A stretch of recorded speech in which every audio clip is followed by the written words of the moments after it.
নমস্কাৰ বন্ধু বান্ধৱীসকল, অসমীয়া চেনেল ৰিলেক্সি কিচেনলৈ আপোনালোকক স্বাগতম জনাইছোঁ। এয়া কঁঠাল, আজি ৰেচিপি বনাবলৈ ওলাইছোঁ কঁঠাল ভাজি। আপোনালোকে বাৰু কঁঠাল ভাজি খাই ভাল পায়নে জনাবচোন। এয়া কঁঠালখিনি সৰু সৰুকৈ কাটি অলপমান পানীত তিয়াই থৈ দিছোঁ। তাৰপিছত অলপমান গৰম পানীত উতলাই লওঁ। বহুত বেছিকৈ সিজাই লোৱা নাই, অকণমান সিজাইছোঁ, অলপ টান হৈ থাকে যাতে। এয়া আদা নহৰু পিঁয়াজখিনি আৰু বিলাহী এটা দি একেলগে পেষ্ট বনাই ল'ম। মিক্সিত খুন্দি লৈছোঁ।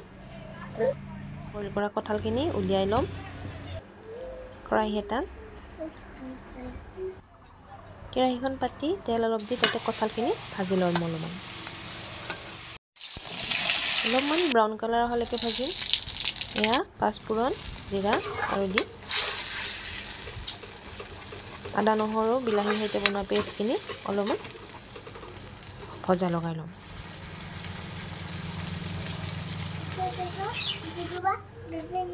এয়া একেলগে ভজা লগাই ল'লোঁ। এয়া প্ৰায় ৰেডি হৈ গ'ল কঁঠালখিনি। এয়া আমাৰ কঁঠাল ভাজি ৰেডি হৈ গ'ল। দেখিছেনে ইমান ধুনীয়া হৈছে, খাই বৰ সোৱাদ লাগে। আপোনালোকে কঁঠাল ভাজি খাই ভাল পায়নে বাৰু জনাবচোন। ভিডিঅ'টো যদি চাই ভাল পালে লাইক কমেণ্ট আৰু চেনেলটো ছাবস্ক্ৰাইব কৰি দিবলৈ নাপাহৰিব। ধন্যবাদ।